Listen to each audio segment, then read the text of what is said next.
happen. So we moved here. Took me 11 trainers. You guys should know, my late husband and I were into bodybuilding, promoted shows, owned 3 stores, very heavily into fitness. So when it came to finding a trainer for Jackson, that was very difficult because of my knowledge. So 11 trainers before I found Ty Coleman, and he worked with Jackson for a week or two and said, this kid's going places. And this is when Jackson started talking about going to the NFL. And I will tell you right now, anytime I had mentioned the NFL, I'm not going to name names because anyone watching this is going to know who they are. I heard, don't feed your son pipe dreams. You should just be going for a scholarship. You're setting him up to fail. So I ignored them all. Jackson started off as a quarterback, went in AYS, and then you really have to be a coach's son to be a quarterback. I don't know if anyone's going to argue with me, but bring it on because it's a fact. You name one quarterback that's young that his father isn't the coach, which is fine. So Jackson and on the D line. He was tight end and D line through AYF. And then once we got into high school, transitioned right where he said, everybody said he would be, which was on the D line. He, in June of his freshman year, going rising sophomore, they call it. I wasn't aware that that's when the training process starts. We can get into that after, but long story short, once he was a rising junior, I realized I was behind the 8 ball severely. A lot of people think it's senior year, and that was a big smack in the face because it is not senior year. You are very late if you do it then. So we found a position-specific trainer, Val Barnaby. I started taking a deep dive into what it takes to get a college scholarship. And this is where I ran into more obstacles. There wasn't a single person and I do mean this, not a single person that supported the fact that we were going to go D1. All I heard is everyone thinks their kid's D1. Everybody thinks that. And again, pipe dreams, and you should settle for D2. My son's dreams are something that I turned into goals. So in May of this year, Rising Junior, I realized we needed to get a Twitter, we needed to hit some camps. So we went, and I also realized his size. I can get into that after, but we did 9 camps in June, and it didn't make sense to me to go to a bunch of mega camps. We picked all the D1 colleges, FCS and FBS, in our area, from Villanova, Syracuse, Delaware, because the one thing I don't think people realize is if you go to a college combine or camp where the coaches are present, then they get eyes on you. This is when I learned that you really need to be on a list that we weren't on, but Jackson is an extraordinary athlete, so he did get the attention that he needed. Once I realized that this is another thing that people don't seem to understand is, especially older coaches, I'm saying that carefully, the recruiting process. What is older? Well, I'm 56, so I can call anyone old that's over 50. So, you're okay, Dave. Dave, you're okay. You're okay. Dave's just gauging it off of whether or not you're gonna consider him old. So that's you're okay, that's Dave. Right. You slide in under the radar. You're good. Good. I'm sorry. Good. No, that's okay. So what I found is that there's still a lot of recruiters out there telling you to send mass emails or join this platform and join that platform. So what I realized, I've been a social media strategist since 2015. I've been trying to find my niche. I've done everything from candles to diets. I've done everything. And I realized that this really is an exposure game. So I took my social media strategy skills and I ignored everybody, put my nose down, and went straight to it that way. We had a coach ask me for Jackson's, oh my gosh, I can't think of the name of it, the grades. I'm lost for words right now. Transcript, thank you. We had a coach ask for Jackson's transcripts, and our coach said, just send me his email and I'll email it over to him. You know what the coach wanted? This is a D1 school, a screenshot sent through DM. So times have changed a lot. I took Jackson's Twitter. I did have to take a little course because it wasn't the social media I know. Twitter's a beast, and I feel bad for any parent that Yeah. has zero knowledge when it comes to social media, because I've been doing this for 10 years and had to take a little mini course on Twitter. The algorithms are different. When you're posting about football, there's a certain way to do it. But I took Jackson from a brand new Twitter the middle of May to he is just shy of 400 followers, and every single one of them is football specific. They're either a coach, another player, high ranked players, because that's super important, or recruiters, because I've hired a couple of recruiters because I wanted to see the insides of it. So I thought that was worth my money. And here we are. Jackson has Power Five colleges looking at him right now. And then you can ask your questions now. That was a lot.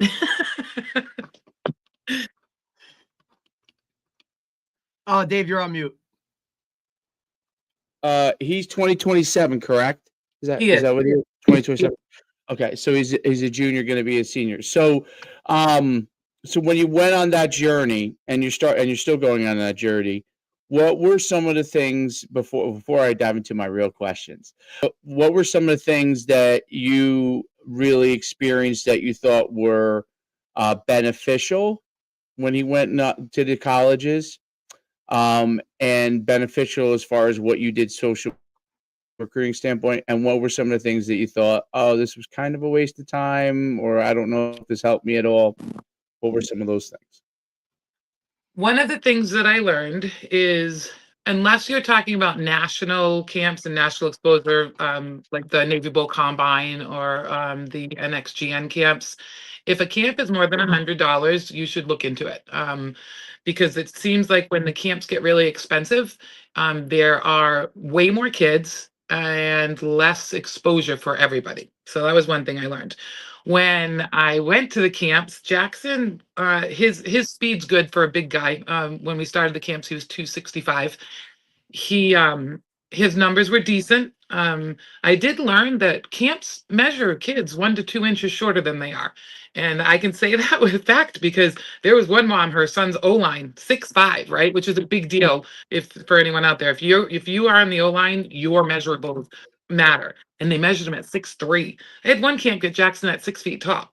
So I did learn that you have to be very careful about how you stand and what you do, because the height matters. He had won every 1v1 at every camp. I think he lost 2 at one of the camps. Long story short, he won them all. So when they do the final round, he was never in it. So by this, the Jackson's a very well-mannered, respectful kid. So when it was like the 6th camp, and he was sick of it, he won every single one. And so he went up to the coach and he said, "What is the deal? Like, I just won all of it. The kids that you're watching didn't win, and I'm not going against them." And the coach was honest with him. He said, "You're not on the list." He said, "Kid, you'll be on the list next year, but if you're not on the list, you don't make it to the final rounds." So that's something really important that I learned, because we were getting frustrated. Was that college camps that was said to you, or was this individual camp owners? That was the FCS, and I had been hearing it. I had heard Which camp, but it was confirmed by that coach. Which camp was it? FCS, it was an FCS FCS camp. Got it. Okay. Yeah, a local FCS camp. Okay, got it. Yep. I don't want to give myself in trouble.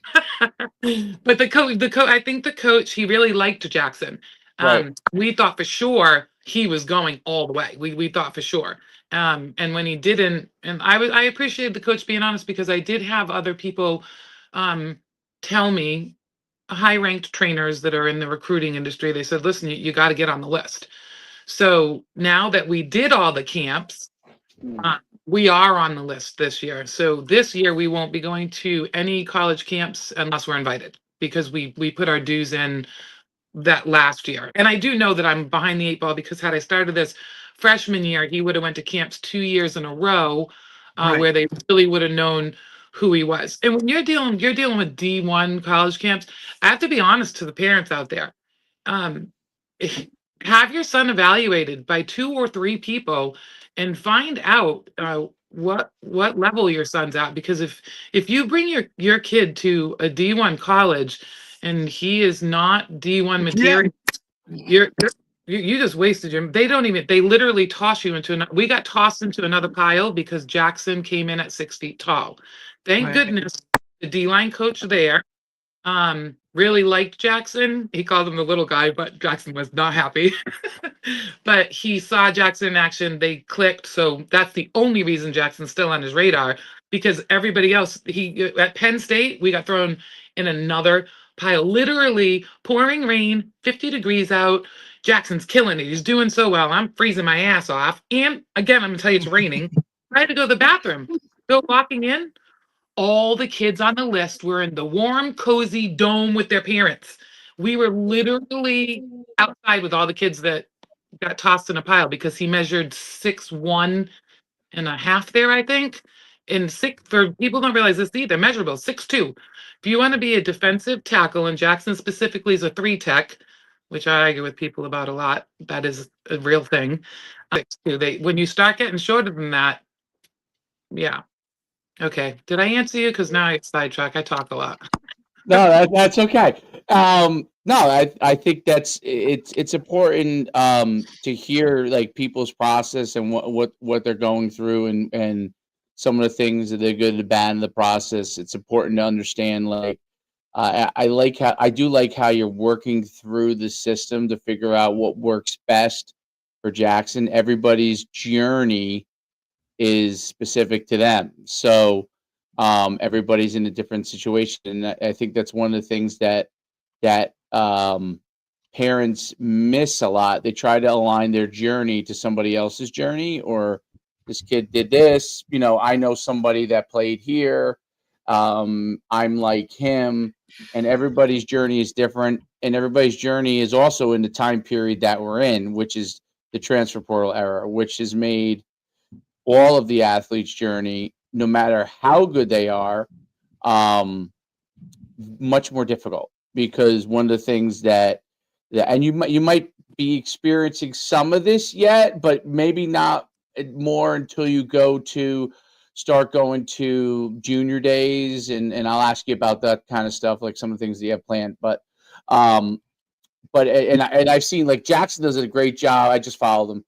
Does a nice job himself of posting stuff on Twitter. Obviously, I've seen like your Instagram. You do a really nice job of posting things and keeping people up to date of what's going on, what he's doing, and those kind of things. But in the transfer portal era, that's one of the most massive changes. Things to me that always is everybody's journey is different, and you have to figure out what that journey is for your child, right? And what he wants to do, where he wants to be, what his goals are, what coaches are telling you, which is really, really important. So I think that feedback is the most important thing. And being able to assess those coaches. Some college coaches will tell you the truth. Some college coaches don't want to waste their time telling you the truth because they really don't want to hear, someone going back and asking, hey, what is the situation? Oh, what do I need to do? Like if they already know that they're not interested in an athlete, they might say really nice things about them and then just move on and never talk to them again. So I think that part's always difficult of the journey, assessing those things and finding people that you think can help you. I think what's also really important is the transfer portal. I understand what goes on in the transfer portal and what schools are focusing, which the majority of the Division I schools are now focusing heavily on the transfer portal. But it's important to understand like what schools and what position and so on and so forth from that standpoint, and what positions are at a premium as far as like where they're more likely to take athletes that are high school players and what schools are less likely and what positions are less likely. I use that as an example because I always say like offensive lineman as a high school athlete that's like a giant, offensive lineman. They always have a really good opportunity to get themselves recruited still as a high school athlete because there's not that many offensive linemen that are gigantic. So She probably got a phone call. That's probably why. Yeah. the- Yeah. I was just thinking the same thing. Yeah, I think you have to like, I don't know, I forgot what you got to do with StreamYard on that.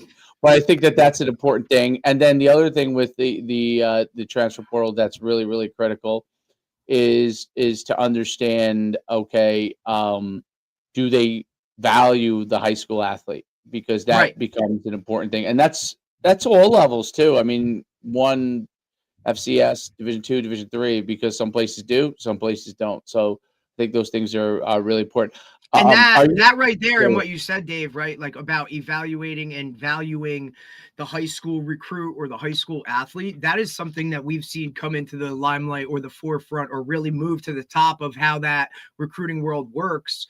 Recently, with the transfer portal, with NIL and all of that, the recruiting of the actual high school athlete, I think, is something that in the most recent era, or I guess you want to like an update type of situation, right? Like that is something that's really moved into the forefront of whether or not a program or a coach is valuing that.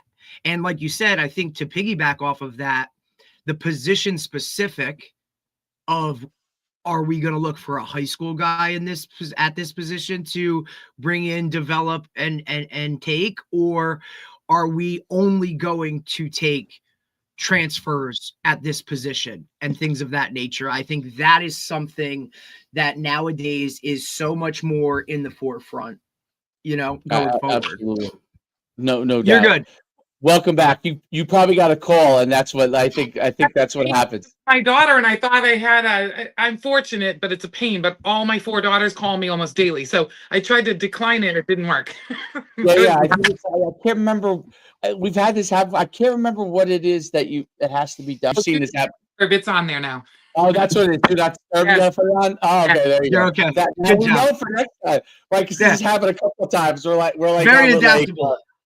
A speed coach, and he's talking, and all of a sudden he's gone in the middle of his thing, and we're like, oh, okay. You guys were all on transfer portals and position all. I got the Yeah, so we dove into that. So what I'm curious is when you first of all, do you have like stuff like junior days where you're going to go on unofficial visits to schools? Have you started to set those things up? Are those some of the things that you're starting to do? So it's been really nice. Coach D is one of them. I've had some people that are in the industry offering advice free of charge and everything, helping me out. So what I have learned is that one of the things that portal has done is it's causing a delay in early invites for junior day. I went into this thinking, because I was on Twitter and I saw, all these sophomores having, oh, this one offered, that one offered. You all know those aren't real offers. There's some colleges that are, I hope the parents, please listen to me. There are colleges that have their social media game down to a T. Syracuse is one of the biggest ones. And good for them because they're out there. However, a verbal offer I counted, there's 27 kids, 27 wide receivers who claim they have an offer to Syracuse. So what I'm getting at is that because of the portal, they're not doing the junior days around now. I guess they used to do invite to the junior days before January. But what I was told, and by one of the coaches as well, is they start the invites to junior day when the portal closes, because then they don't need the junior day anymore. And junior days, if you get the official invite to a junior day, they're paying for it, so that costs the school money too. So we don't have any yet. And that would bring me to one of my other things that annoys me it really does annoy me, and I haven't busted through it yet, but the silence. I have one D1 coach who leaves his red receipts on. So whenever Jackson sends him updates, he sees it. He opened, I wish every coach out there would leave scene receipts on, and it might cause them less aggravation if they do it, because at least we know. Point. At least we know that it's been seen. So it on a emotional and human standpoint, Yeah. It irritates me. Like if you text your wife and you see red and she doesn't text you back, well, there's gonna be a conversation later on, right? I mean, and call back, right? So at I least do it all the time. Yeah. No, I don't want to get in trouble. I make my kids put their red receipts on because at least I know they were busy. But I think that goes, not to cut you off, but I think that goes back to the ultimate, like, level of, a level of respect, a level of just human being, like a human of at least communication wise, right? Like, you may not respond to me, but at least I know you at least saw it, got it, and okay, right? Like, rather than just a straight ghost and not understand, not have any clue. Now, we've been in this long.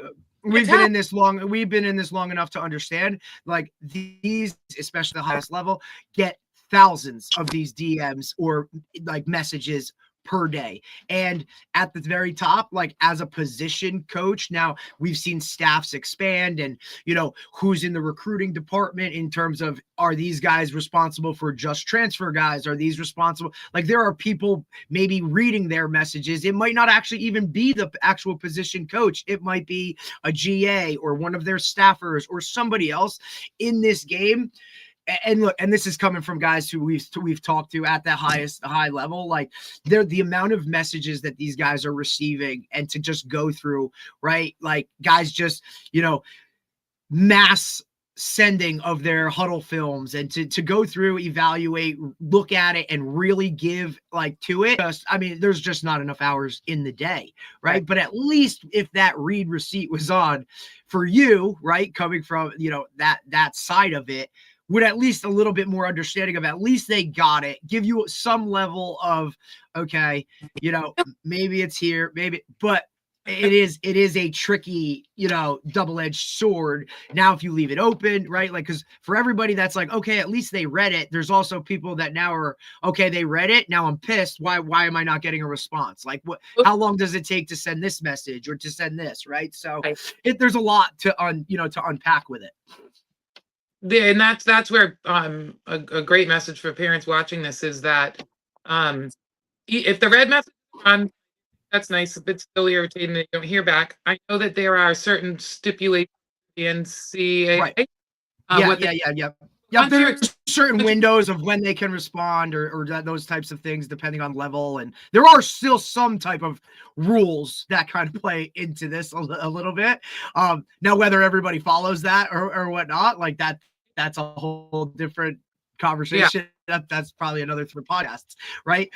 Based off of that. And you'll see that as you kind of move through this entire process of, who's answering, right? Is the person answering the actual coach, or is it like a GA or a staffer or somebody else who's assigned to the recruiting world, right? It's just, every staff does it different. Every level does it different with, the parameters of, whether you're an FBS school, an FCS school, a 2, a 3, an NAIA, JUCOs, like, look, prep schools are now in this whole mix of, with eligibility and all this kind of stuff, like, coming about. There's just a lot to unpack when it comes to who you're talking to and how they're going to respond to you. Absolutely. What are some of the things that, like, when you do your social media and you have Jackson do his social media, what are some of the important things that you are trying to have him and what you're also trying to get across, and what is the outreach goals with what you're doing? So the first thing I'd like to tell all parents is that they're in this. I yell at my son shakes and post on social media, like most people, yell at their kids cleaning their room. Boys are there. You have to. A parent has to take an active involvement in this, or it's that important. What's really important is that the reason my Instagram Football Mom 2027 is because it's an easy platform to see everything Jackson's doing. On Twitter, you post. You always the game during season. A lot of people better do them on Monday because everybody posted their highlights. So DMs are getting the algorithms all, so you have a less likely chance of being seen.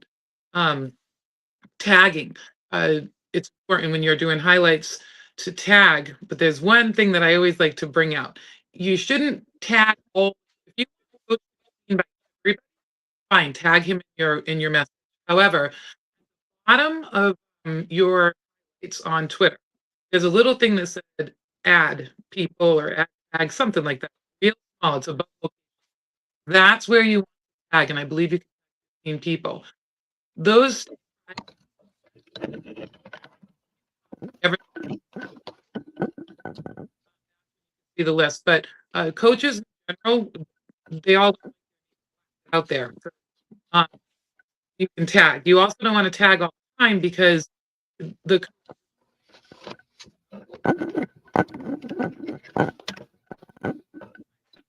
you should also be showing one's You're cutting in and out a little bit, Tanya, when you're talking for some reason. I don't know. She's cutting in and out, right? You hear her cutting in and out there, Derek, a little bit? Yeah, a Or- little bit. Oh, now I can't hear it all. I can't hear me at all. No, you're good now. No, I didn't move. Look at me. Like cutting in and Let me see. see if I can. How's that? Is that better? Can you hear me now? Yes. Yeah, that's good. All right, good. Works better. No, it doesn't. Well, at home, your Wi-Fi's better. Are you when you're at home? It's better with your Wi-Fi. When You should see When when we you're got to at- link up to somebody at their school Wi-Fi. School- That's not a good. fun one. That's a fun firewall to get through. Computer is set up. So did that whole thing get broken up? yes, if you want to start again.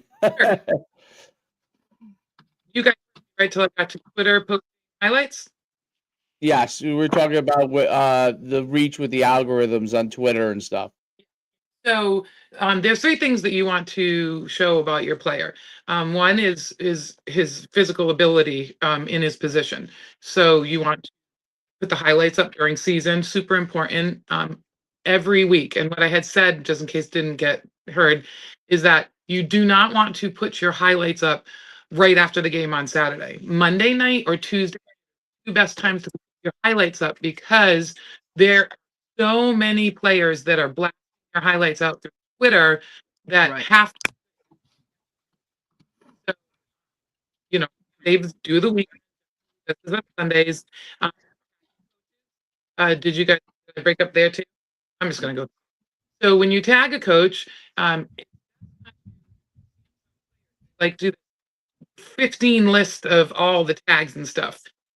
It's best if you look underneath your highlight above where it says location, there's a little add or tag or something. Keeps the when you start doing tagging, you have to go through. I break it up. Yeah, a little bit here and there. Yeah. Okay. Don't know why.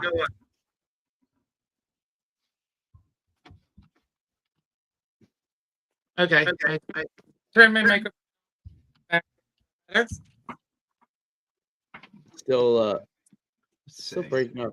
Maybe try and go back out and go back in. Real Yeah, let quick me if see. you- Let me see if we can just do this real quick. Oh, try that. Yeah, Yeah, let's take her out and then put her back in. Let's see if that might be. That might work.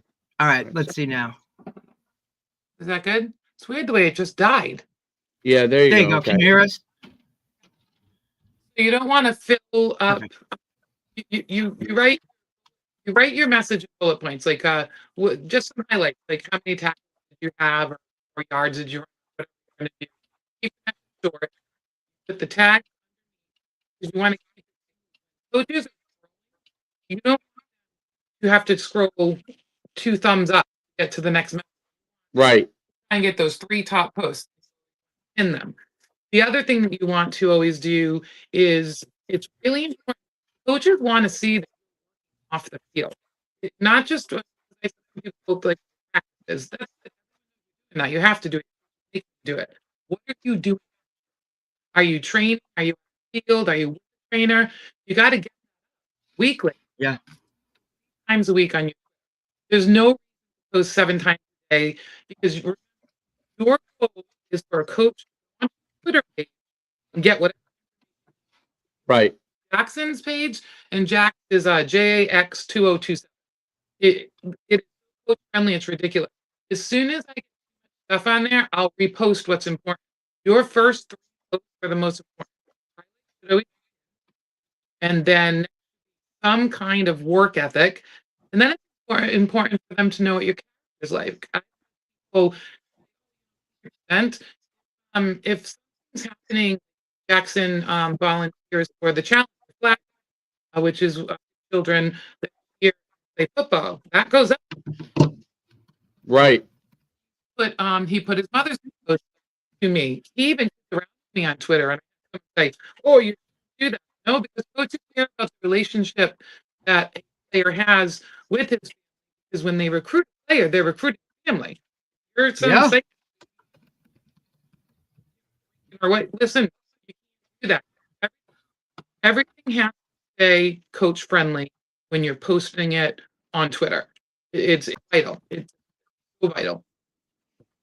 Yeah, I mean, I think that there's a lot to unpack there. I think one of the things with Twitter is obviously it's basically the messaging tool that a lot of coaches uses, and that's what they're utilizing to interact. Instagram's a lot more difficult to interact for coaches because, especially with minors, they if I follow.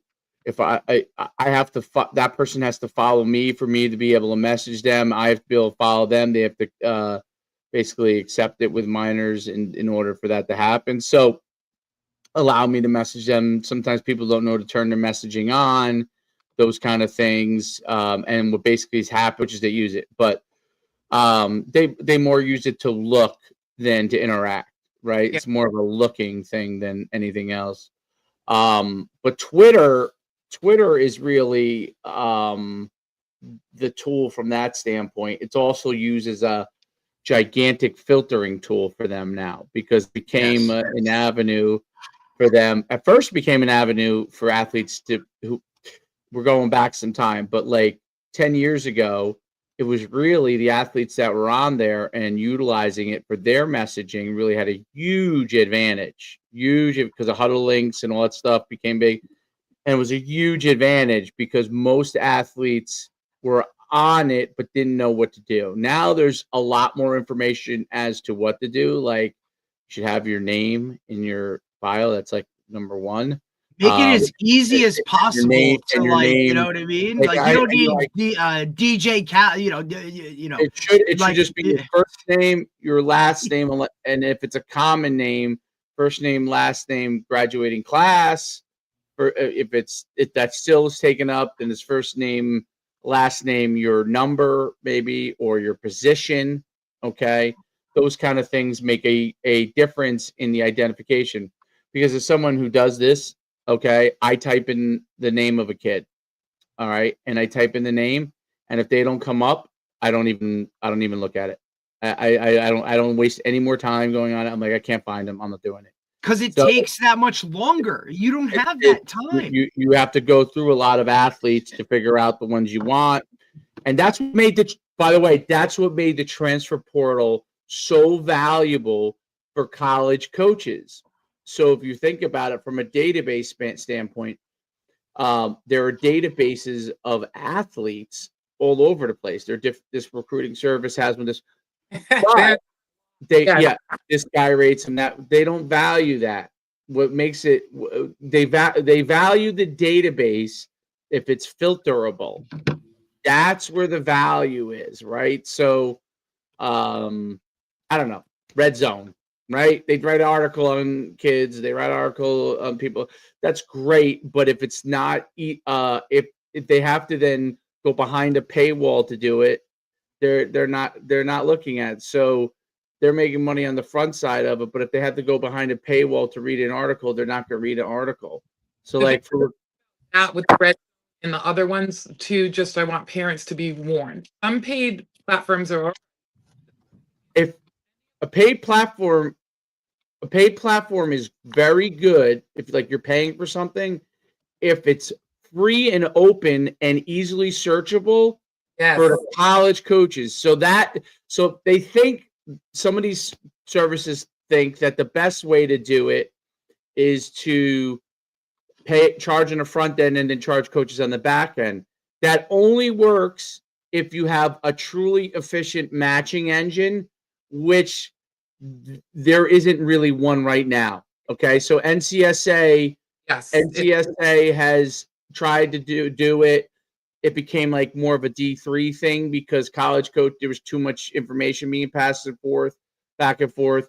As AI improves, that will become a thing. So it may not be for Jackson era, but it may be 2 years down the road. It's coming. Like I built something myself that I would say is like 70% good, but it's not where I want it yet. So, but that's coming. Like I could see, like I'm like, okay, that's correct. That's correct. That's not correct.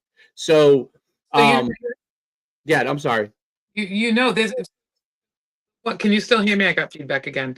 There's a scam. People after this is I get very irritated. I always protected bullies when I was younger. If a platform's telling you that you can fill in their template and it's going to go out, like I know for a fact that there are 2 platforms that the coaches have it set to spam. Every email that the parents think they're sending out to a coach, if somebody is hire a platform, like you're saying that you have one going 70% where you want it. The coaches, the business partners, whoever created the platform, does not have direct contact to coaches.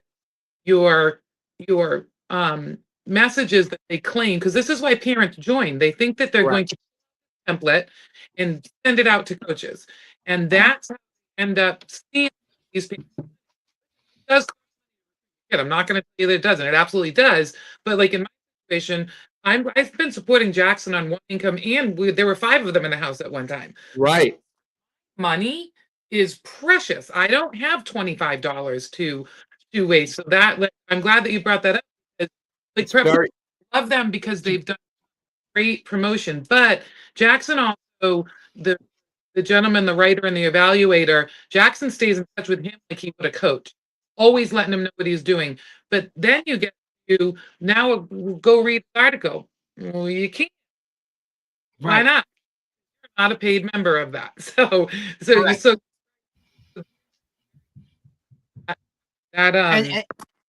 a conversation, China, that we've had numerous times. We were literally just talking about it yesterday.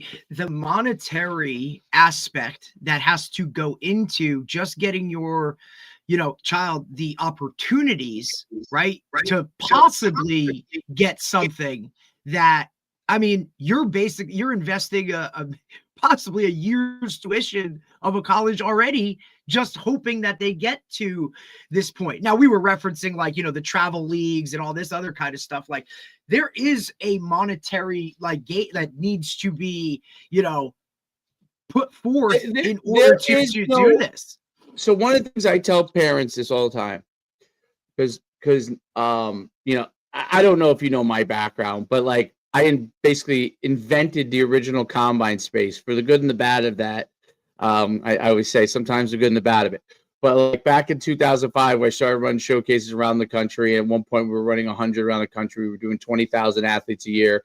4 Heisman Trophy winners have come through, like something like 500 first round picks have come through, 3 or 4 number 1 overalls that came through our programs. That marketplace changed a lot. By the time Jackson was in starting high school, that marketplace had changed because everyone runs a showcase everywhere. It really had changed. So we do different things now, and we still do showcases, but then we do different things. We're focused in a different direction. But one of the things that I learned about all of this stuff from a recruiting standpoint and dealing with not just college coaches at the highest level, like there's probably a guy on every staff that I know. And it's like guys, I look through it, I'm like, okay, I know I either know them because they were a coach, they were at the time probably young, or they were guys that actually, believe it or not, came through my programs that are in coaching. So many of those guys. there's so many of those guys. Actually, it's crazy. So, but there's that. The process is for them. The first thing they're always looking for is to get rid of a prospect. That's the first. Parents don't realize the first thing they're looking for is to get rid of a prospect. They're not looking to include a prospect. They're looking to get rid of the prospect to pare their world down. So if there are things that don't match, you're gone, and you're probably gone forever unless there's a growth spurt or something like that happens. Like, you go from 5'10" to 6'4" or something crazy like that. And then Ew. what? I'm sorry. Go ahead. Measurables don't matter. They do matter. You're saying it right now. I can't tell 100%. you not to put weight on Jackson. Bullshit. I'm sorry. That's like You're absolutely good. D tackle. He 6'2". He needs to be 290. He needs to be 290 coming into senior year. That's where they want for college. Therefore, and I have no problem. I put 30 pounds of muscle on him every year. But people will argue with me, oh, it's going to slow him down. Oh, it's going to do that. When you're going D1 or even FCS or D2, right? You're talking about weight and height. Measurables matter, right? Everything is height, weight relative to their speed, right? So that's everything in football. Yep. Unless you're a quarterback, right? And or you're a kicker, right? How far you're able to put the ball through, those kind of highly specialized positions, long snapper, like things like that. There are different things that are associated with that.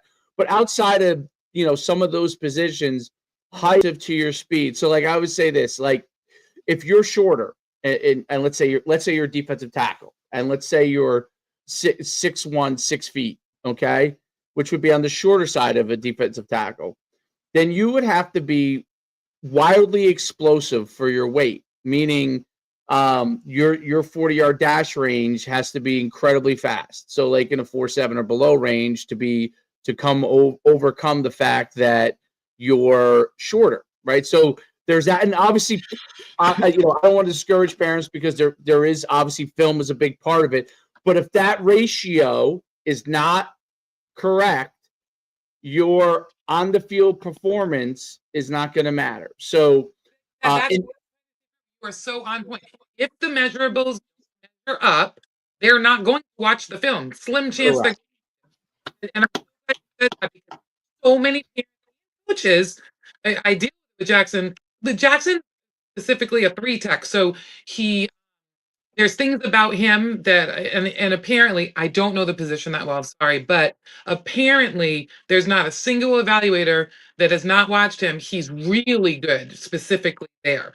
But his measurables fit perfectly for that. Now, if you were going to put Jackson somewhere else on the D line, his measurables don't really measure up for the other positions, from what I've been told. For instance, height, weight, it's all height, weight, and speed. So Everything.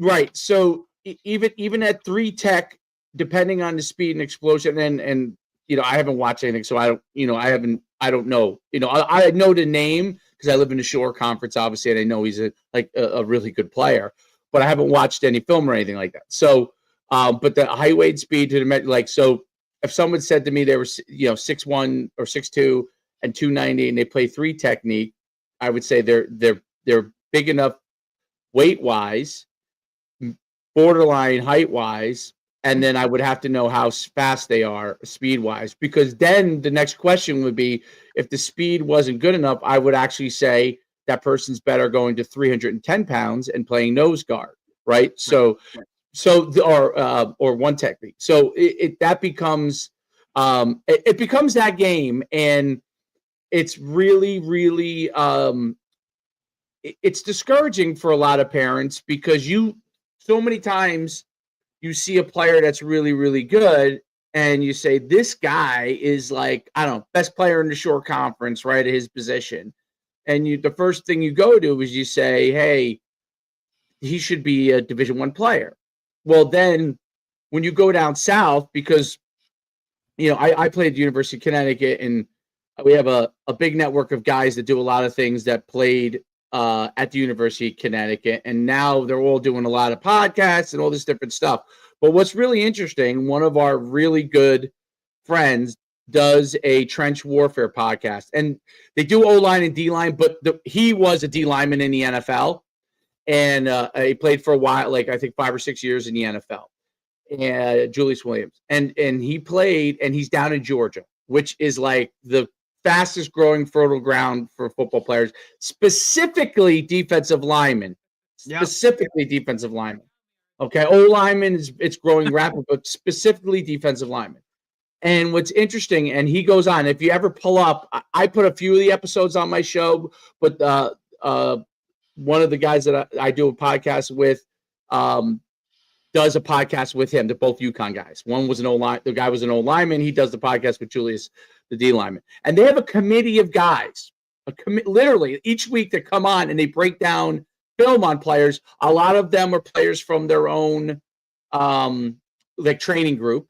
And then a lot of times it's players that people that reached out that they do a lot of like virtual D-line training, like they send them programs and stuff. So they bring those players on and they show video and all this kind of stuff. And Julius Williams, who played a boatload of years in the NFL, told me one of his greatest frustrations is that a lot of great players that he has do not get recruited at the level that he even thinks they might be at. Mm-hmm. And this is in a state where it's a plethora of defensive linemen. I've seen film on some of these guys, and I have to say, I am like, wow, these guys are good. I believe, and we that the transfer portals had a huge effect on those players, right? So it's really, really a difficult thing. But a lot of parents, for example, like in New Jersey, they didn't realize that in today's world, they're not just competing with the Northeast. When I went to University of Connecticut, and even when Derek played, okay, which is about at college, which is about 10 years after I played. I played in the 90s. 51 years old, by the way, Tanya, just in case you wanted to know. So when I played, schools in the Northeast had a footprint for the most part, and they recruited regionally. Okay. And then there were national schools like Notre Dame and Penn State. Even Penn State recruited mostly regionally. They would be Pennsylvania, New Jersey, Ohio, and then down a little bit into Maryland and Virginia. That's changed. So Rutgers recruits nationally. Everybody recruits nationally. Monmouth recruits nationally, right? And what's changed so much, and which is what's very deceptive for a lot of parents and very hard, it's not communicated to college because they'll all say, our footprint is the 3-hour radius. Yeah, until they go into the transfer portal and there's a player that they can grab, right? So, but what I say all the time about it is that you're not just competing against the best players in your area or your state. You're actually competing nationally in most cases at the highest level. And that's what makes it very difficult. So you could be literally an all-state player and not be recruited at Division I level if certain things don't map out, right? So that could happen. And it's really, really important to understand that part of the process. I think you're doing an amazing job. I would say of like the thing that you're doing best is investigating the areas that could help Jackson succeed, right? Yep. Get to where he wants to be, because that is the hardest. Like some people who have a lot of money, and Derek wrote up a great point about this. Football used to be, and basketball used to be this too. Okay, football and basketball used to be the sport that you really didn't need to have a lot of money in order to go and play and get an opportunity to get recruited. Baseball, lacrosse, which your son I think played, right? Or I don't know if he plays anymore, but used to play. On shot put. Okay, so you just track them. All right, so but lacrosse injury risk for me. Right. So those sports, especially for his temperament, like my man's not shying away from contact. Well, he might not kick somebody out. Yeah, put a ball in that kid's hand. Good God. Okay, but that's all different. Holy shit.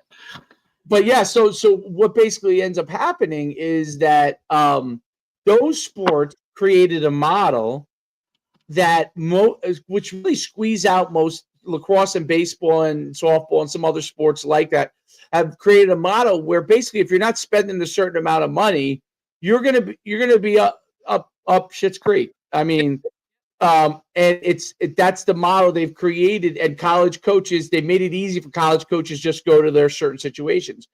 That wasn't the case for a long time in football and basketball. Basketball, you can show up at an AAU place that had a million college coaches. You show out. You know what I mean? You start to get on those lists, and now, you could look really good. There's less people on the court. Football was heavily used in the high schools, right? So the high schools were the predominant part of it. You could go to a high school coach, get that information. That changed. They don't value the high school coach's information in the way that they used to. Okay. There's a lot of reasons for it that really have nothing to do with the high school coach doing anything wrong. It has zero to do with them doing anything wrong. It has to do with the speed of their process and how fastly they can get information. And for me to sit down with Derek and spend a half hour with him, spend a half hour with another guy, do this 25 times over the course of a week is going to take a lot of time to get to a lot of people that I don't even want anyway. Okay. Yep. So that's what's changed that part of the process. So what's really happened there is it's created a situation where now football and basketball have become somewhat sports where you also have to pay a lot with training, development, the camps, sometimes throwing some money away, figuring out this camp is good versus did. Like, how do you know sometimes if you don't go, right? So recovery, this camp, right? Traveling. So it's all part of the process now, right? It used to be they came to you, you now have to go to them. Okay. Once you change it from them coming to you, okay, now when people are like, oh, I know this kid. Well, yes, there are the 4 or 5-star kids that everyone knows is a complete slam dunk. Those guys don't have to worry about that. That percentage is so small, people don't even know. Okay, how especially with the transfer portal, it's even smaller. But that's what's happened. So when the process changes from I come to you, because I always hear this, and this part was bullshit even back in 2012. You're going to get discovered, and by the way, college coaches say this. Okay, college coaches, some that we've had on, you'll get discovered. No, you're not going to get discovered. Like even at Division III level, like if you don't show up at my campus on TCNJ, I'm probably not going to recruit you. Okay, so that part is bullshit. That's complete and utter bullshit. They will find you. That's like going into the woods and trying to find, the tennis ball that you threw 10 years ago into the woods. That's what it's like. I threw a ball into the woods 10 years ago, and there's been debris and brush and everything, and now I'm going to find that tennis ball. Okay? So you have to once you go to them, like you talked about, you start to get on the list. When you discover that, oh my God, we were behind the 8 ball. I got to go to these. I got to go to them. I started going to them. Sometimes you wasted money, probably. Okay. Sometimes you didn't, right? But that's part of the Yeah. Wow, it was awful. But anyway, sorry. No, unfortunately, that's part of it. Like, unfortunately, that's part of it. Yeah, it is. Like you have to and because this is where to it too. So this game, we call it a game, right? Because it's the game outside of the game to give your kid the opportunity, has changed so much, right? And even and you can talk to Dave because he's been in it longer than I have, but within the last year, 2 years, 3, like it has changed the most probably ever in the history of recruiting and whatever in those years. So many parents, right? Well, let's start. So many high school coaches, one, then you add parents, they're still going at this like it was a year ago, 2 years ago, back in the day, or how that process is. Not many parents are informed. And to me, this is my own take, but it's the high school coach's job to figure this out and know these answers for parents, right? But most don't because they're only making a teacher salary and whatever it is. Oh, who cares? But it's their job to help their players get to the next level if that's part of it. That's the first. But it's changed so much. Parents aren't educated. They don't know how to do this. They don't know the process. They don't know that. They don't know the intricacies of it, right? Like they're not informed of it because again, they just think that it's going to be, hey, these coaches are going to find my kid, right? Because he was really good. And I posted, like, he posted his huddle highlights to his 36 followers who live around the block from him and go to the same school, that now all of a sudden he's going to get this offer from Alabama. And that is not the case. The marketing and projecting of showing and putting your kid out there in these certain ways, going to these camps, going through this process is part of it. And there are some wins, there are some losses, there are things people are told to do that aren't right. And I don't think that's right in itself, but it's because, like, nobody is trying to not get most kids recruited, right? Like, everybody wants their kids, athletes, players, whoever, to get to where they want to go. It's just most people are just so uninformed or have misinformation, because for the most part, like, unless you're in it like we are on a daily basis, like, you really don't know. And for how fast it changes. And now, I'm not making excuses. I think everybody still needs to go do their damn homework, and, like, this is part of your job. But at the same time, it's like there's this misinformation, and everybody's with social media, good, bad, or indifferent. The comparison game is now so big. What's on social media is the smallest percentage of what actually goes on. That's what everybody sees, and that's how they base this entire world off of, which is so not the truth. It's the other, like, that's the smallest percentage, are those 5 stars, 4 stars, those slam dunks, those, hey, I'm going to Oregon on a full ride and all this. But that's what we see on social media. That's what's expected. And that, I think, is the biggest part for parents that they don't understand. They're sitting in the stands, you know, next to Billy's mom, and Billy's mom said, oh, well, we paid for this and went to this, and now, you know, he's got an offer. And they have no idea what they're really even talking about. No, exactly. We said it a couple of times. The game has changed to exposure above all else. I'll give you an example. Coaches, it's not by any fault of their own, really, because it depends on where they're getting their information from. How right coach goes to Jackson's, sees who is coach. You know, one of the first things, going to click on coaches. He goes there and sees nothing, or sees player. That coach just did a disservice to my son, and coaches doing a disservice.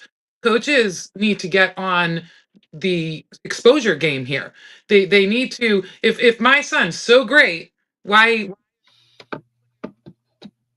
I think coaches would benefit from being trained on the exposure because it's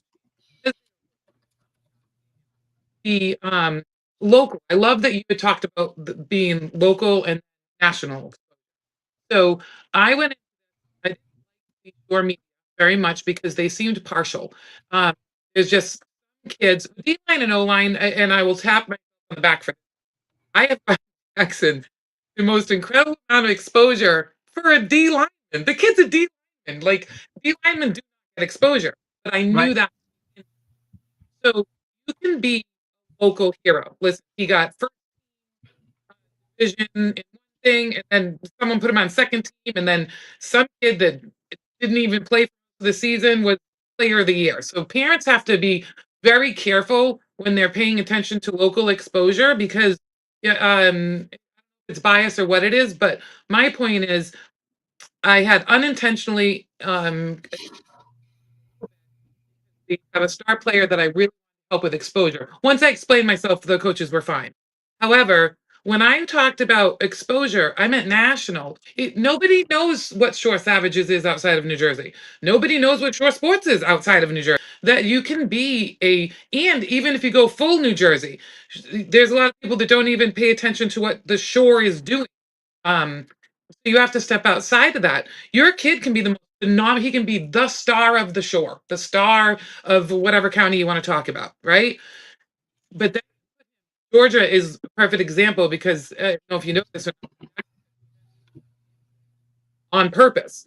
Because if he truly is a Power 5 recruit, then he better himself against those kids in Georgia, because that is where it is one of the ones. It's growing, but it's a new All American game. Um, he got put on second team. I of course was pissed. My son just says, "Mom, it just means I have to prove myself. They don't know who I am. Don't worry, I'll be starting." That's my son's mentality. But it'll just go to show you, even before we walk in the door, he's from Jersey. They don't know who he is from a hole in the wall, and he's on second team immediately. Then an NXGN camp.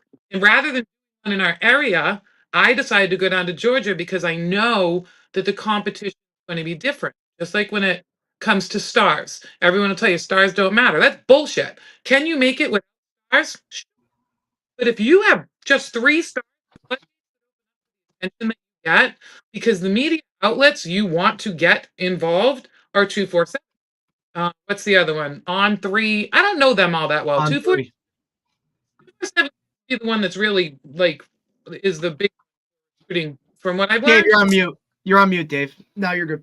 On3 and 24/7 are Right. the Used to two- be rivals, but that's used to be kind of- rivals. Rivals kind of died a little bit, but the stars thing comes first with offers. So that's one of the things that people don't realize, that like until you get offers, they're not giving you stars unless your dad was uber rich and he paid somebody.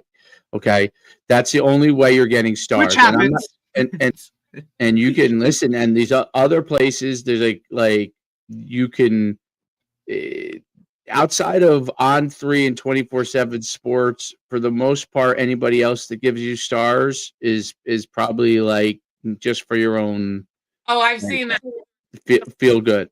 Okay, stars next to a kid's name, and I'm thinking he didn't do like any. And then I look, yeah, there's a recruiting company that, and it'll say the There's a lot- company next to it. there's a lot of them. So they're playing. Those guys are playing like the exposure game. They figure, you know what? I get that they're doing that part of it. They're paying. They're writing whatever article ranking a guy. They're trying to get people on people's radar by doing that, and then hopefully they get recruited. Sometimes it works, but most of the time it doesn't. But the true stars really come from when you get offers, and that's when you'll be on 24/7 or On3, right? So that's an important thing. And if you think about it, because of the transfer portal, stars don't even matter. And nobody cares about stars in the transfer portal. There is no stars. So Right. it doesn't matter what Because for the stars. most part, those slam dunks or star guys aren't the ones in the transfer portal, Yeah, right? but the Or- there's 3 Division 3 players, one from TCNJ, by the way, that are gonna, when they hit the transfer portal, are gonna have opportunities pretty much wherever they want. Okay. And they're Division 3 players that have probably never gotten a star ever from anyone. But they are gonna hit the transfer portal as soon as that opens up. And those 3 players will have their pick of where they're going to go, and they're Division 3. Okay, they're one's a bullet, like ex-track kid. The kid from TCNJ is a tight end. He's 6'5", 240 pounds. Will have a chance to get drafted if he does well. measurables. Many of the Measurables. There was one other guy, I can't remember. It might have been a receiver also. So those are like the 3 top players in Division 3. Not top players, meaning like I don't know if they were the best players in Division, but the Right, 3 they guys, might not have the best stats or any of that type I of doubt stuff. they do. So that stuff is irrelevant, you know what I mean? And then, but what's really important to understand is that, and this is really like critical about the recruiting process, that you're not chasing stars. Exposure is good. Relationship is what gets you the offer. So exposure is trying to lead to a relationship, some relationship. Until you could do all, like you could expose all you want until you get to the point of relationship, where that athlete then begins to be able to have a relationship, meaning that obviously they're interested is really the first side of it, right? That's when the relationship begins. Once that relationship begins, where that relationship goes, does it move towards an offer? Does it not? Those kind of things. Do they like you? Do they not like you? Do they think you're a good enough player? Are you on their board? How far on the board down are you? And so those things become, once that relationship starts to happen, because you can expose to thousands, you could build relationships with hundreds, but you're only going to end up with a few that you have true opportunities at from a relation. So the relation then forms into an opportunity. So it's a funnel. It's literally a funnel. But the first step is really exposure, right? Like most people haven't even done that part.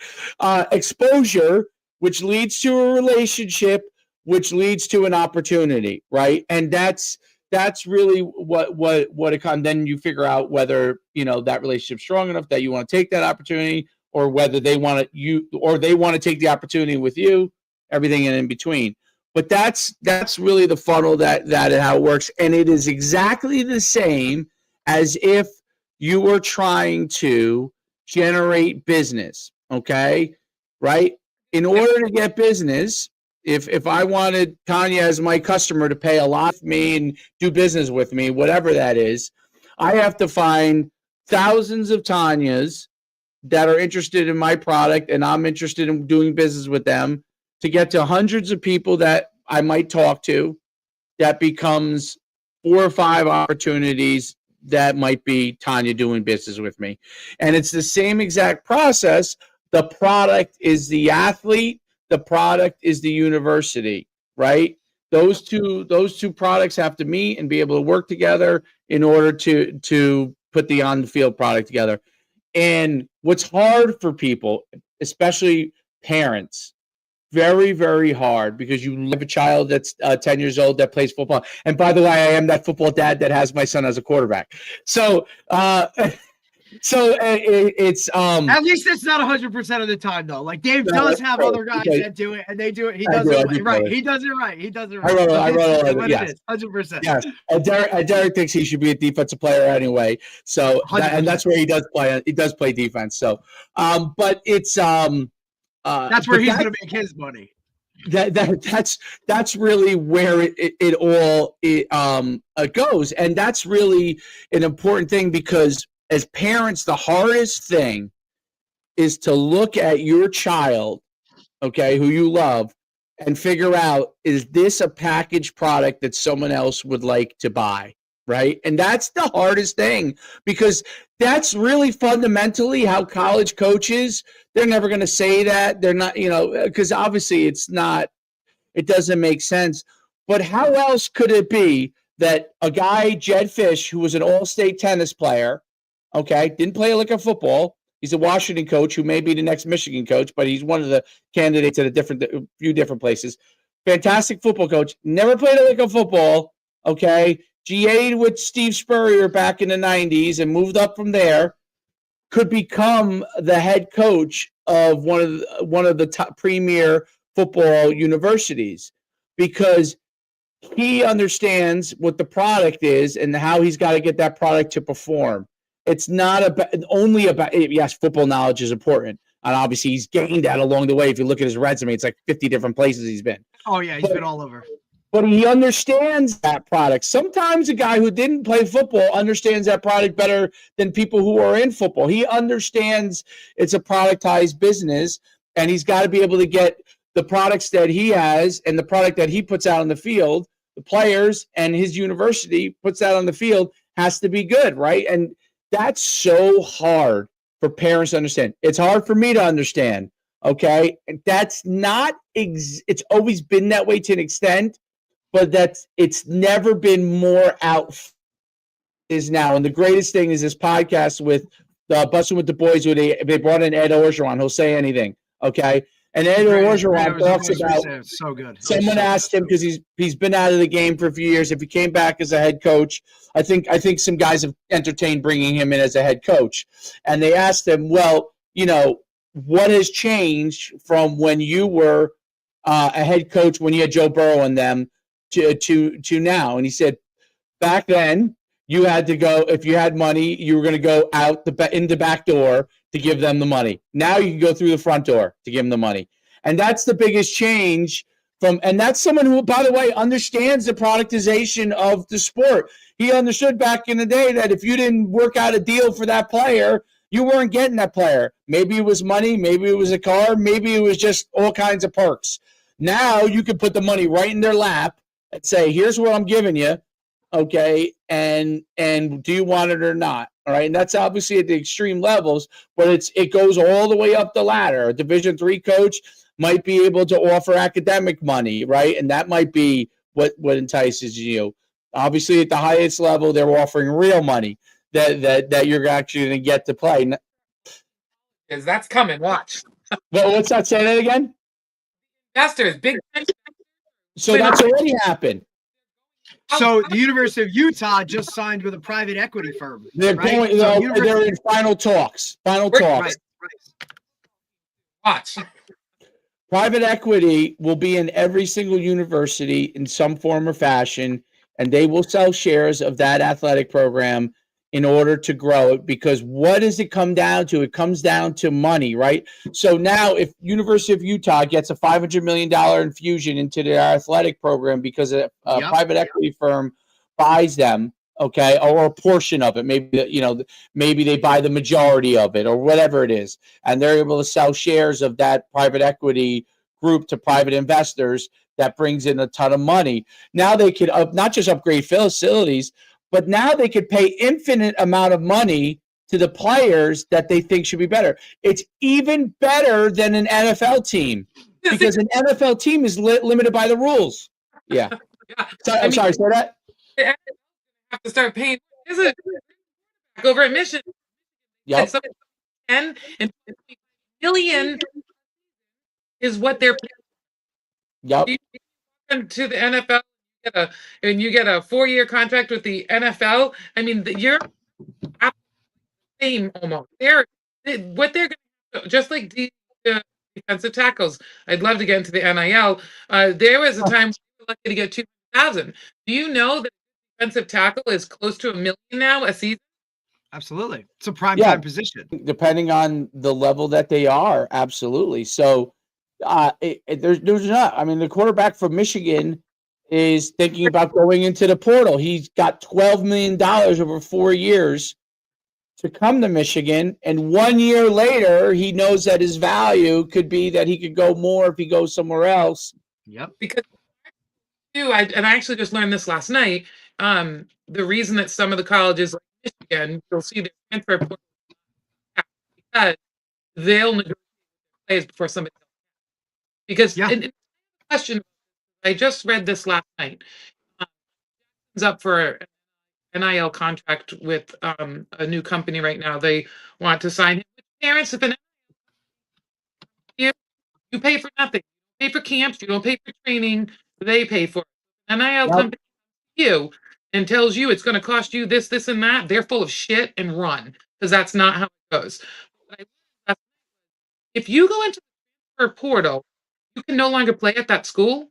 I was reading an article about D2 kids, 65% of them have nowhere to play after the portal because they went into the portal and now they can't go back to the team. Is that a rule? No. So the school does not have to take you back. Right. So once you go to the portal, okay, you go in the portal. A school may pick you up. If a school doesn't pick you up, there are kids that are allowed to go back, meaning they'll say, okay, if you go into the portal, we'll welcome you back. Actually, Jim Mora did that last year. It actually worked in his favor. He allowed a bunch of guys jumped into the portal to see what they could get, and he allowed them to come back. I thought it was a mistake at the time, but it actually worked in his favor because there was the receiver who's going to be a first, probably not first round, but he's going to be a mid-level draft pick, like mid-round draft pick. He was entertaining. He went out and visited Michigan, and then he decided he was going to stay, right? So a player sometimes, now the risk obviously is that player may go, but it worked in his favor. It worked in his favor. And they're, depending on your situation, it could work against you, it could work for you, but they don't have to take you back. Jim Mora did not have to take him back. He did not have to say, yes. He could have said when he went in the portal, you didn't get what you like. Sorry, that's it. So there's a bunch of players that are in the portal. They're stuck in purgatory, and usually because they expect. A lot of times when they're stuck in purgatory, it's because they didn't play. They went to the portal, and they want to either stay at the level they're at, Usually it's a lateral move, and now nobody wants them and they don't want to go a level lower. That's usually why they're stuck in purgatory. If you go into the portal on your Division 3 and nobody wants you, you're screwed. But Right. but 'Cause there's nowhere else to go. I mean, I don't know, you can't go back to high school, so there's nowhere else to go. But if you're at Division 2 or above, that's usually what happens. That they think if they didn't play, this coach screwed me. Whatever, I'm going to the portal. Someone doesn't pick them up, but they don't want to go a level lower. The guys who are willing to humble themselves, go a level lower, probably do get picked up. Okay. Yeah. And so, like, we had a player that was from RBR that walked on at East Carolina, first wanted to go to a Division I school. When he went to the portal, that did not happen. He humbled himself. He went to Division III school, had a great season this year, played a ton right away, and has done a great job at Union College. Okay, which is actually a playoff team, by the way, right? Like, and the team, right. It's like a win. It's a winning team. I think that too. Not to get off on a whole nother tangent, Yeah. is you need to find the right fit. Go to a school or look at schools where those coaches want you. Stop trying to force, round peg in a square hole. Like, what are we talking about here? Like, guys, I think that's some of the big, everybody gets so caught up in level, FBS, FCS, 2, 3, with the way the transfer portal is now. Like, and we've talked to these types of coaches. If you feel like you've gotten screwed in the high school recruiting process, go to a smaller school, dominate that level of competition, and transfer out, or go somewhere bigger after your year. Or maybe you like it and you want to stay. Okay. And that's when we've talked to these, say Division III coaches. Most of the time, that's what happens. They go there, they love it, they're the star, or they play really well, they win, and they stay. Or, hey, I'm going to jump off in a second because I have to go on another podcast, but I want you guys to continue the conversation. Give you this is free advice. Good. Okay. Yeah. And if you do this, I think it will help Jackson tremendously in this process. So you're going after the Division I schools, and I'm sure you're going after that process, and you're reaching out and you're doing all of that. Pick 5 schools at each level below the Division I that you can build all the way down, that you build a relationship with, that you continue to build a relationship with. Just so I always say, like, I hate it when people dream kill. It drives me crazy. Don't dream kill, right? Absolutely do. I have gone.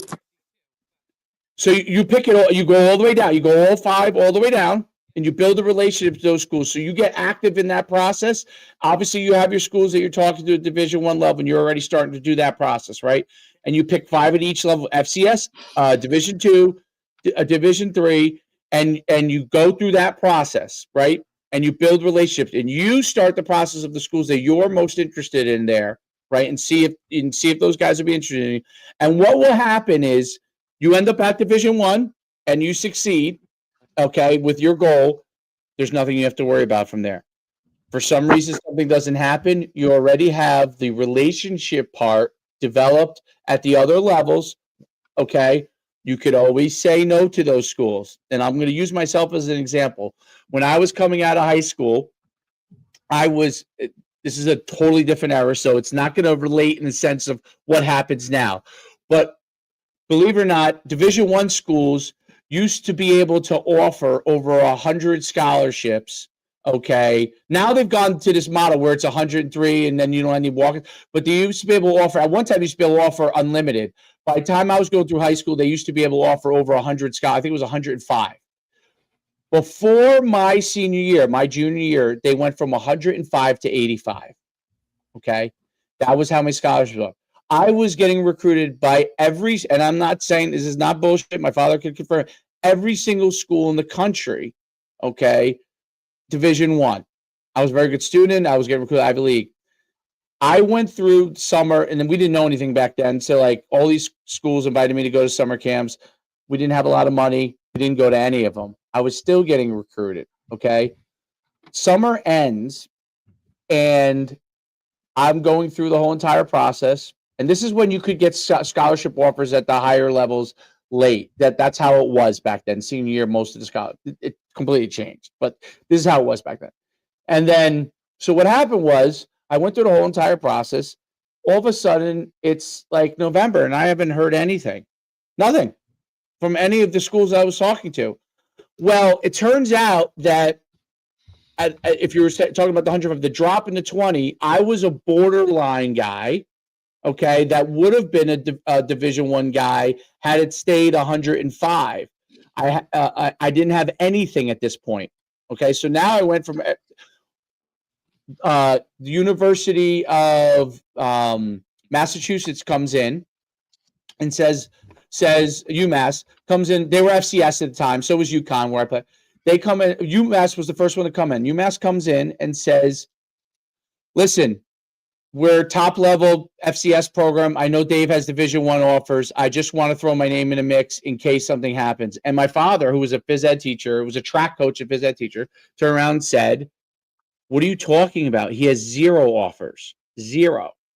Okay, he did not, and the aha was like, oh, because of the drop in scholarships, that I was on the borderline. Okay, and so what happened was he immediately offered me. And then basically almost every FCS that was in the Northeast ended up offering me and all the Ivies. But at that point, I had nothing, right? And then we went through the process. Because I stayed in a relationship all the way through, I never Division III schools recruited me. FCS schools recruited me. UConn recruited me all the way through. I maintained a relationship even though I was not interested at all. Okay. I remember my father brought me up there for a junior day visit, and I was going already to Sarah. I already went to all these big places, Virginia and Sarah. I didn't care. Like, I went to UConn, I was there, and my father was like, "You should, you never know what's going to happen." But I maintained a relationship. He taught me really well from that standpoint because he was a teacher and a coach. And schools like Hamilton, which was a Division III school, they told me, "Dave, if you don't go to Division I, you could play both football and track here." I was a very good track athlete. You could play both here. So I maintained really. There's another school, Randolph-Macon, said the same exact thing, Division III. So I had relationships through. It wasn't on purpose. It was just because my father told me to maintain relationships. So when that all happened, because I had a relationship with UConn, okay, already, and they came in and offered, and I went and ended up visiting there, and I only had Temple, which was terrible at the time, in Maryland, which was like the worst program in FBS at the time. I was not going to go to those schools. So UConn was in the mix. UMass was in the mix because they were the first one to offer me, right? Princeton was in the mix. So I ended up choosing UConn. But if it didn't work out and I had to go all the way down to Division III, I already had other schools I could go to. I could have went to Hamilton, could have went to Randolph-Macon, probably could have went to any of the NJAC schools if I wanted to, right? Because those guys all knew me. So I had that relationship. That's why I say do that, because what happens is you never know what's going to happen and you never know because of the rules what's going to happen. Right now, the transfer portal's in vogue. Who knows if they change something next year? Who knows? You don't know what they're going to do. So you build those relationships all the way through. That way you always have an opportunity, right? I didn't know they were going to change the rule from 105 to 85. I didn't even know there was a rule, honestly, when I came out. It wasn't until the coaches started telling me, when I didn't know what was going on, I had no offers, and all of a sudden these FCS schools came in, offered me, realized I had no offers, and boom, like one guy told another guy, and they were all there. I mean, literally the next day, it was like I went from having very few people visiting me to every day I had someone visiting me. I mean, like multiple schools. Division II schools are throwing themselves in the mix. I remember one of the best pitch guys was Westchester. That dude pitched me. I mean, I was like, man, if this was a higher level, I would go. This guy was, I don't even remember who it was. He was unbelievable, okay? And that's one of the things about the recruiting process that a lot of families forget about, is that it ends up, you want to get to the point where you have relationships, because once you have relationships, then you'll have opportunities. And if some reason it didn't work out at UConn, it ended up working out. But let's say it didn't work out at UConn in today's modern era. I had a lot of schools that I had relationships with that I could have called up and said, hey, you know what, I'm jumping in the transfer portal. And there were probably a lot of them that would have taken me, because I had a college coach, and this happens now all the time, but my coach got fired when I was at the end of my redshirt freshman year, and I was the starting fullback as a redshirt freshman. There's no doubt. I thought I was going to the NFL. I'm like, I'm going to be a 4-year starter. New coach came in, Skip Holtz, Lou Holtz's son. He hated me as fullback. Hated me. I moved over to linebacker. I ended up starting at linebacker. Ended up having a great career. You know what? In today's modern era, Skip Holtz would have came in. I probably would have boogied on out. You know what I mean? To another school, but I would have had opportunities. Now I stayed. It worked out really great for me. You know, everybody's different, and you got to do your own situation. But that's my biggest piece of advice. If you could go and make sure you have all the ducks in a row, you continue to reach for the schools that you want to reach for. You develop relationships with the other schools as a JIC just in case. They know that's going to happen. All these coaches know lots of kids fall through the cracks, and that way you have it no matter what happens. You go to a Division I school, nobody's going to be upset with you. They all understand that process. If you blow one of them off that you think you could have now that changes the game. Something happens and you try to go back to them, they're going to tell you to, go fly a kite. You know what I mean? So I think that's an important thing. And I do have to boogie, but I want you guys to continue because it's a great conversation. Tanya, I can't thank you enough for coming on because parents need to hear your journey because you have a football player that's a very, very good football player that has done unbelievably well on a great team, like a team that, your team was unbelievable this year, right? So, yes, absolutely. They need to hear that journey. So I will let you go and continue, and then I got to jump off. Derek, great guest. Tanya, it's awesome having you on. I'll see you guys. If you ever need anything from me, you can reach out to me. I followed your son on. Okay, great. Thank you. All right. Have a great day. Let me jump off here, and you. So when he talked about building relationships, the greatest example is that we went to our first and only camp. D3 coach. He was coaching. I think he was maybe. I don't even know. He was a position-specific coach, D3. He's the one who invited Jackson to the camp and stayed in touch with him through Twitter. We go to the camp. That's when the camps Jackson got tossed to the side on.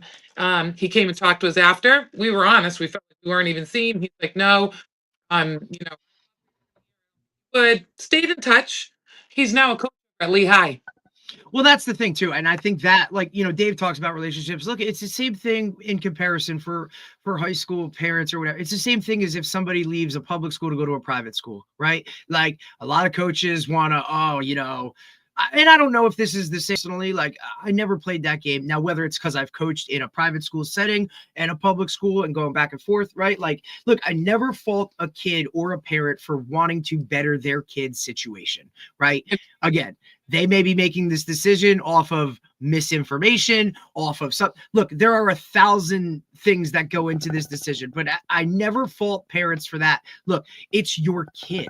They're the prized possession in your life, your world. Everything revolves around them. So yeah, are there some 100%, but it's not they're not coming from a place of negativity in that move, right? So if they feel like their kid going to a private school over a public school or this school over that school, you don't burn that bridge and now kind of, oh, well, F that kid or whatever, if he wants to be that guy. Some guys are like that. And you know what? I don't know. If you can put your head on your pillow at night, looking negatively or speaking negatively upon a 16-year-old kid, then dude, okay, that's your world. That's how you want to live. All right. That's not me. Look, hey, buddy, good luck. If you ever need anything from us, we're here. And you know what?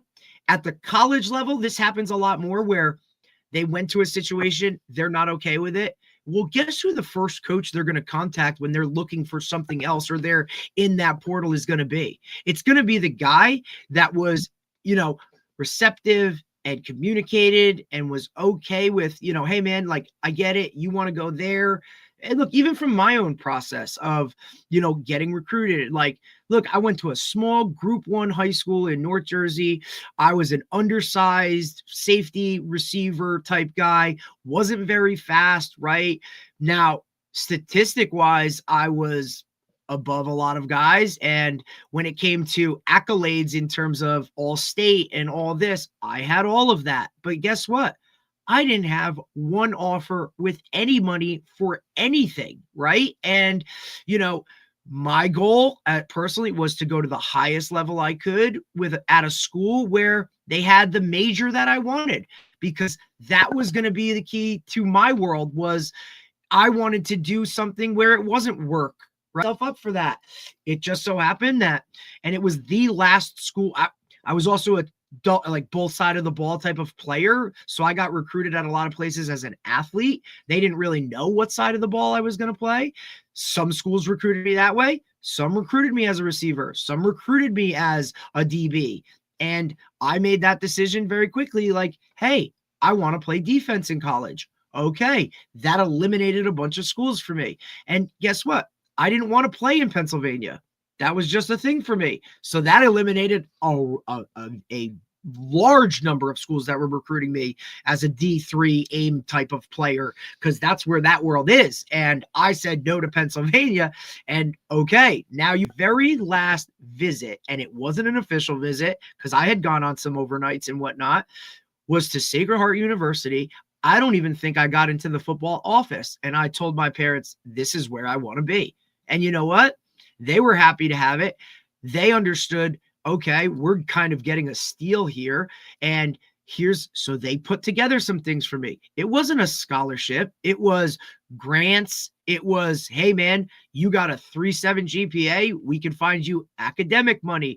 And I just felt different going on campus. That's I tell people all the time, you have to visit these schools on campus. You can't just go off of what somebody else says. You can't just pick it because it's an FCS or it's whatever. And you know what?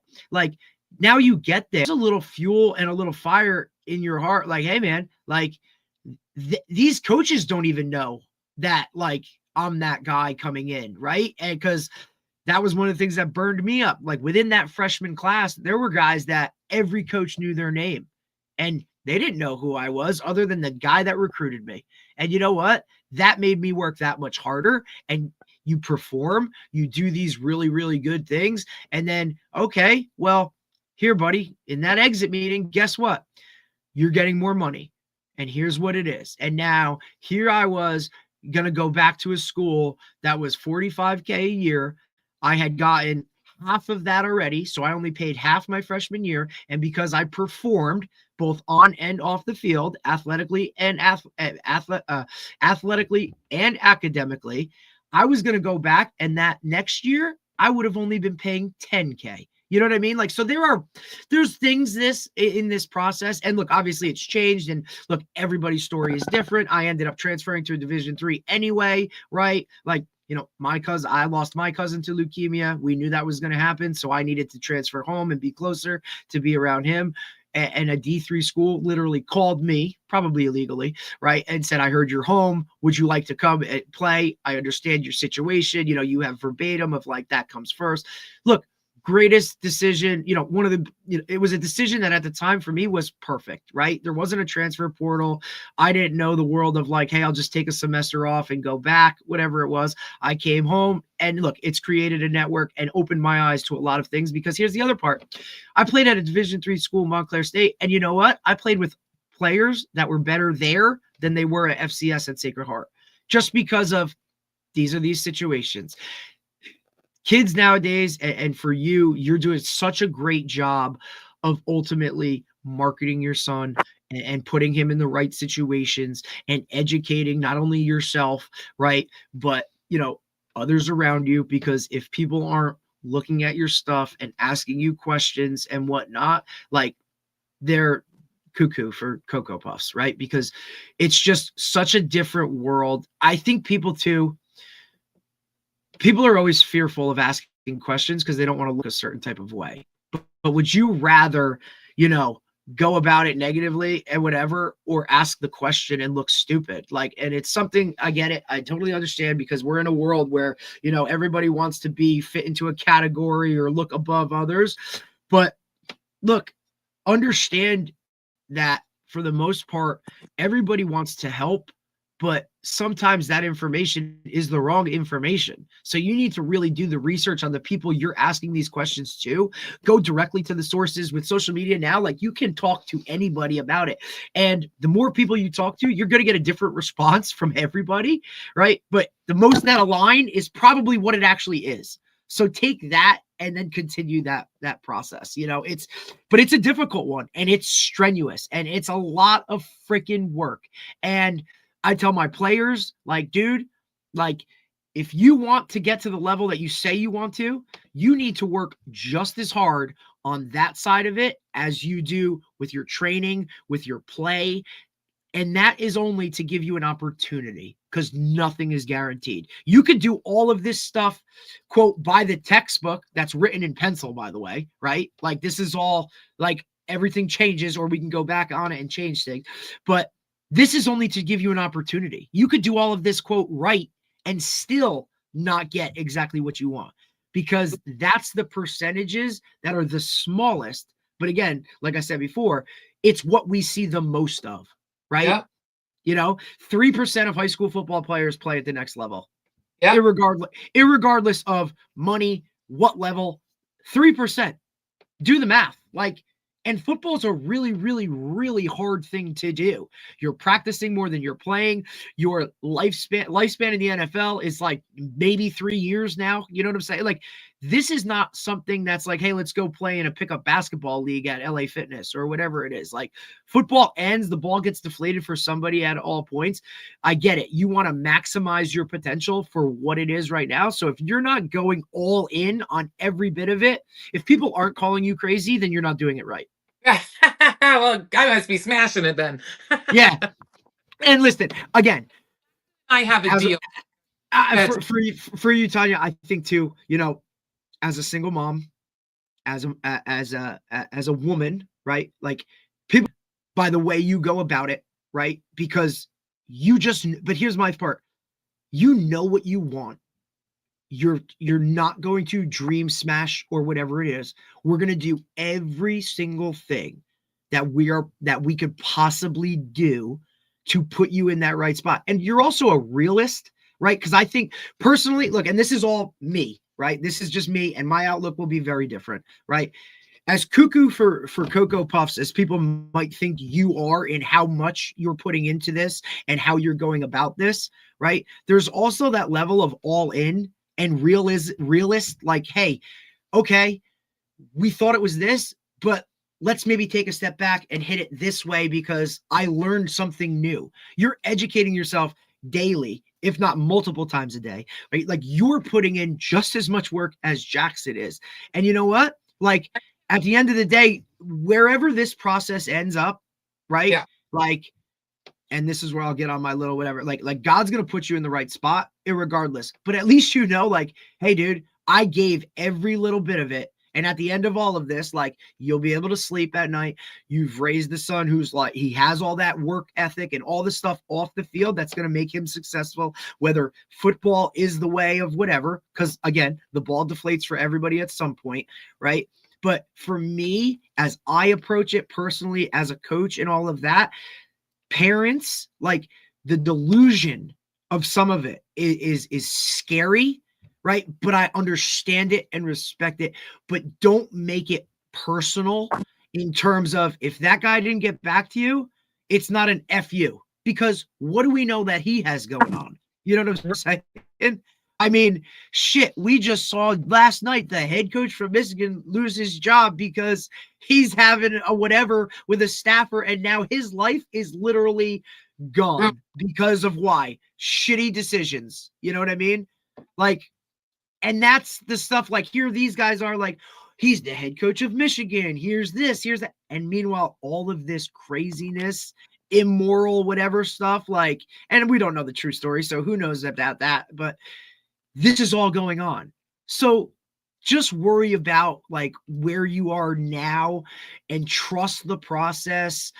The social media thing makes people want to do things, and everything has to be fast and this and that. And like, like, I need it now. I want this offer to be able to tell the other mom in your town that, like, my little boo-boo has, like, an offer that's, if he actually says I'd like to commit, is not even there.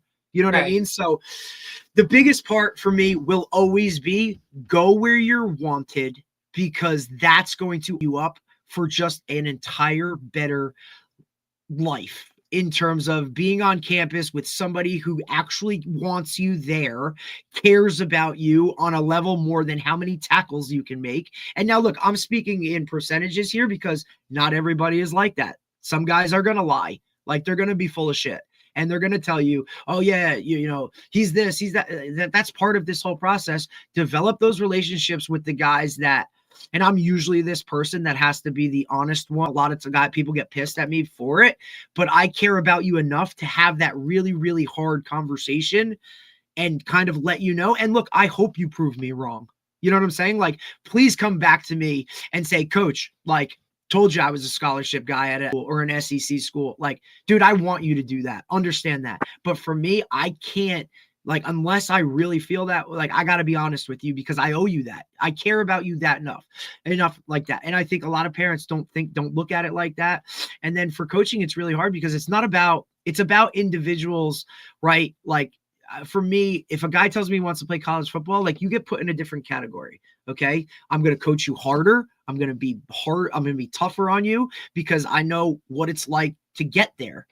And I think that's another thing that parents don't understand. Like, well, and even players sometimes, like, why, coach, like, you're picking on me. It's like, no, dude, you told me you wanted to play college football. And this is what that's going to entail, right? I'm not going to coach you the same way that I'm going to coach the guy who just wants to be in the yearbook pick or just wants to be able to post on Facebook or, Facebook. There you go. I dated myself on that one, right? Or put on, like, the likes or whatever because you're wearing the jersey on Friday. Like, that's different. Everybody's journey is different. Go where you're wanted. Get on campus. Tanya, I think you're doing a great job of marketing, right? And you can kind of see it just from where you were to where you are now and continuing that process, right? Because obviously, what does everybody tell you? Junior to senior year is the biggest year for scholarships and offers and this and that. You've already run that gamut of camps last year. Now you have the ability to pick and choose. And now he's on all those lists. And you know what?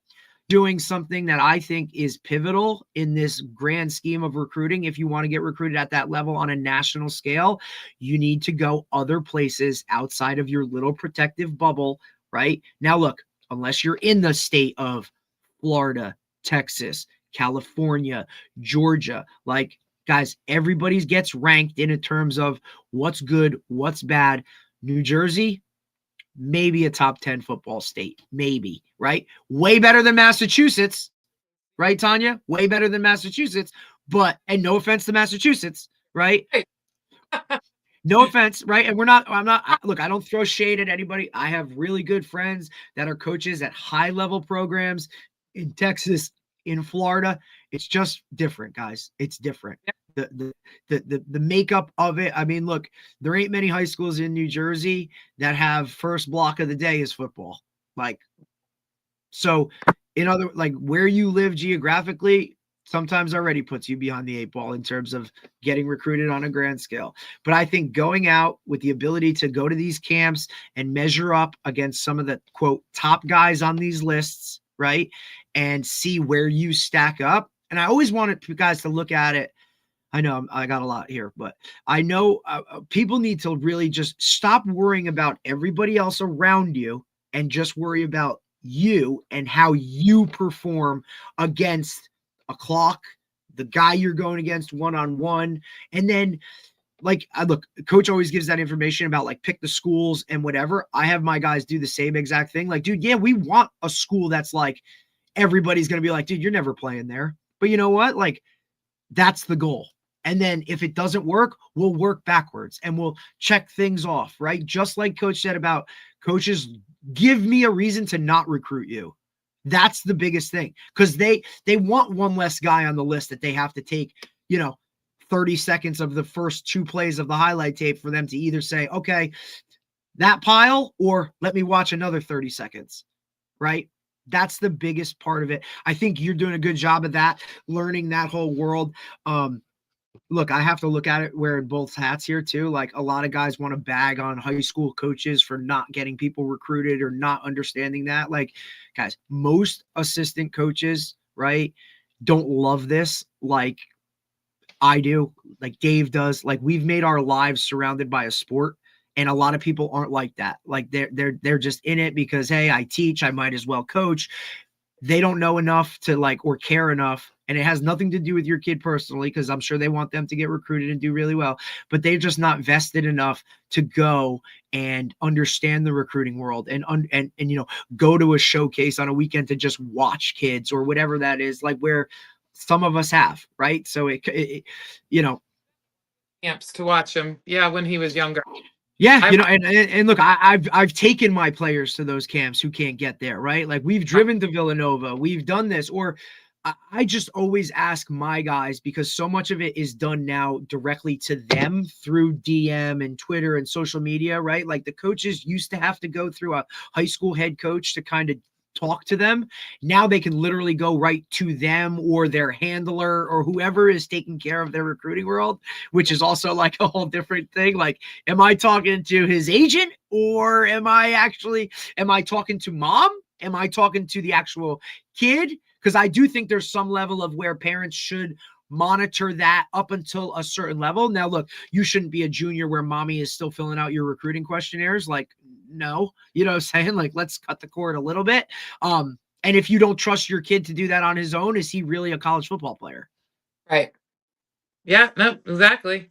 And I think too, like the one thing too is like you said it so great. Like if I'm recruiting a kid at that high level, I'm recruiting the family. I'm recruiting mom. I'm recruiting dad. So when you show up to an on-campus visit and you're in pajama pants, like these little things freaking matter, right? If I had a coach one time. He goes, dude, the fastest way to get a guy off my radar is when he brings his high school girlfriend on a visit. Like, okay, you know what I mean? Like, rule 101, dude. Like, don't be, you know, so it's funny. But look, the more you talk to these guys and network within it, like, it's such a good thing. Dave and I are also a little different because we came from North Jersey, right? North Jersey to Central, if there is such a thing. Like I said, Dave literally set the market when it came to showcases, camps. I mean, he's very humble in that, right? Like letting everybody know. I mean, Marcus Mariota, Johnny Manziel, like these guys all came through his shit, you know what I'm saying, and have done really, really well. He was also an NFL agent for a couple of years, so he's seen that side of the business. And he's got an MBA. So business is he's never been in education. So he was a high school coach as a business person, not an educator, which is a totally different world in terms of that aspect.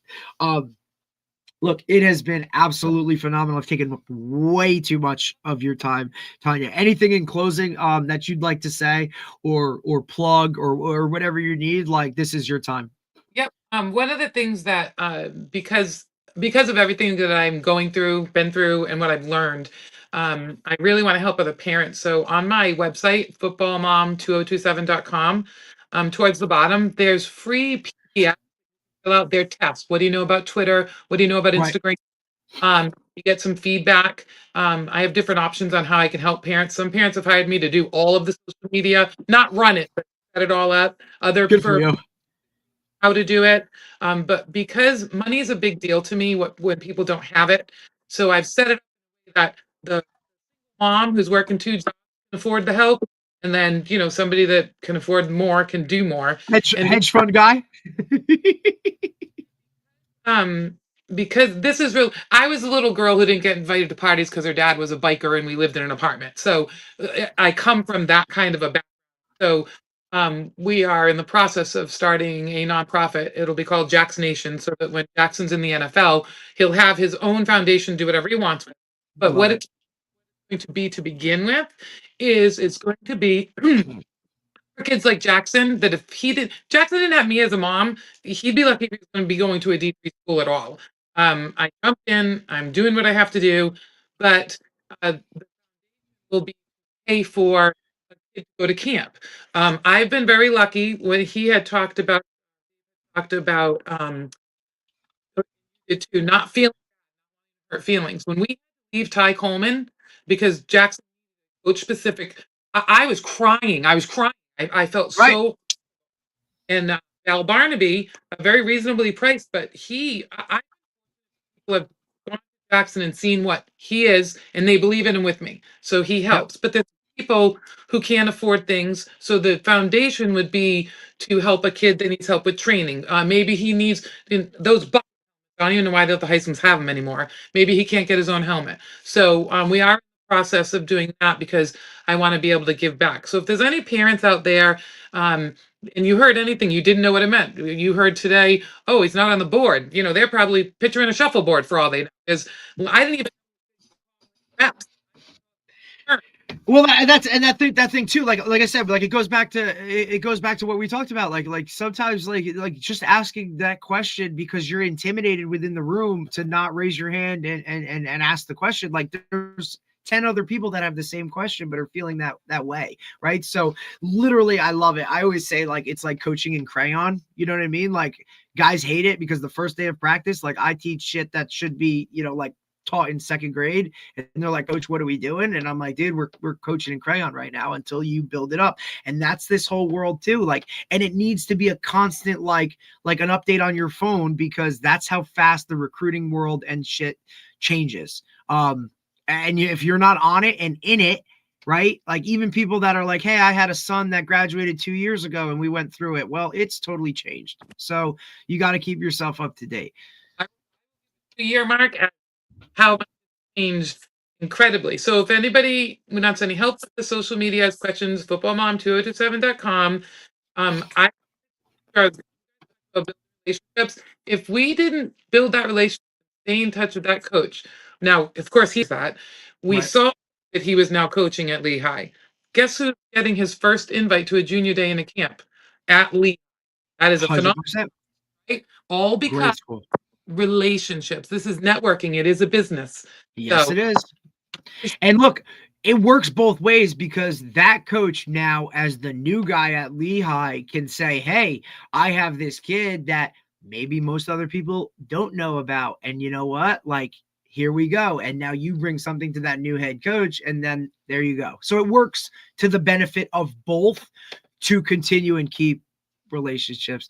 Tanya, thank you so much. Good luck with everything. Obviously we'll stay in touch, but if Dave or myself or anyone, can do anything for you, please let us know. Thank you so much. It was great to be on the show. Have a great day. You too. Take care.